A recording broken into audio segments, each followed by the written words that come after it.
안녕하십니까, 최 박사입니다. 한국 사회에서 부동산은 단순한 주거 공간이 아닙니다. 자산이고 노후 대책이며 때로는 계층을 결정하는 기준이 되기도 합니다. 그래서 정부가 바뀔 때마다 집값을 잡겠다, 공급을 늘리겠다, 세금을 올리겠다, 대출을 규제하겠다는 정책들이 반복됩니다.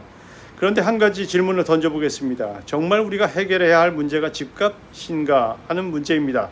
사실 국민들이 원하는 것은 집값이 오르는 것도 떨어지는 것도 아닙니다. 원하는 것은 단 하나죠. 내가 평생 안정적으로 살 수 있는 집. 하지만 지금 한국의 부동산 정책은 대부분 집값 관리에 집중되어 있습니다. 집값이 오르면 세금을 올리고 대출을 막고 투기를 단속합니다. 반대로 집값이 침체되면 규제를 풀고 공급을 확대합니다. 하지만 이런 방식은 근본적인 해결책이 되기 어렵습니다. 왜냐하면 집값은 시장 상황에 따라 언제든 오를 수도 있고 내릴 수도 있기 때문입니다.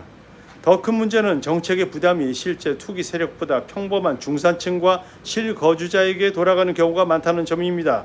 보유세를 올리면 투기 목적의 다주택자를 겨냥한다고 말하지만 현실에서는 은퇴한 후 집 한 채를 가진 사람이나 오랫동안 같은 동네에 살아온 주민들도 부담을 느끼게 됩니다. 반면 진짜 자산가는 세금을 감당할 여력이 충분하죠. 결국 집값을 잡겠다는 정책이 오히려 평범한 사람들의 불안을 키우는 역설이 발생하는 것입니다. 그래서 이제는 질문을 바꿔야 합니다. 어떻게 집값을 잡을 것인가가 아니라 어떻게 국민이 평생 안정적으로 마음 놓고 살 수 있게 할 것인가. 여기에 답이 있습니다. 독일, 오스트리아, 네덜란드 같은 나라들은 집값을 완벽하게 통제해서 주거 문제를 해결한 것이 아닙니다. 대신 적정한 임대료를 내고 수십 년 동안 안정적으로 거주할 수 있는 공공주택과 사회주택을 대규모로 공급했습니다. 즉, 집을 반드시 소유하지 않아도 안정적으로 살 수 있는 사회를 만든 것입니다. 하지만 한국은 여전히 집을 사지 못하면 불안한 사회입니다. 공공임대주택은 주로 취약계층 중심이고 중산층이 장기간 안정적으로 거주할 수 있는 공공주택은 매우 부족합니다. 이제는 부동산 정책의 중심축이 바뀌어야 합니다.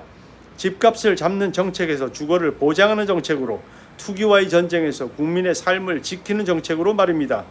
청년이 결혼을 미루는 이유도, 중산층이 불안한 이유도, 노년층이 노후를 걱정하는 이유도 다 결국은 주거 불안 때문입니다.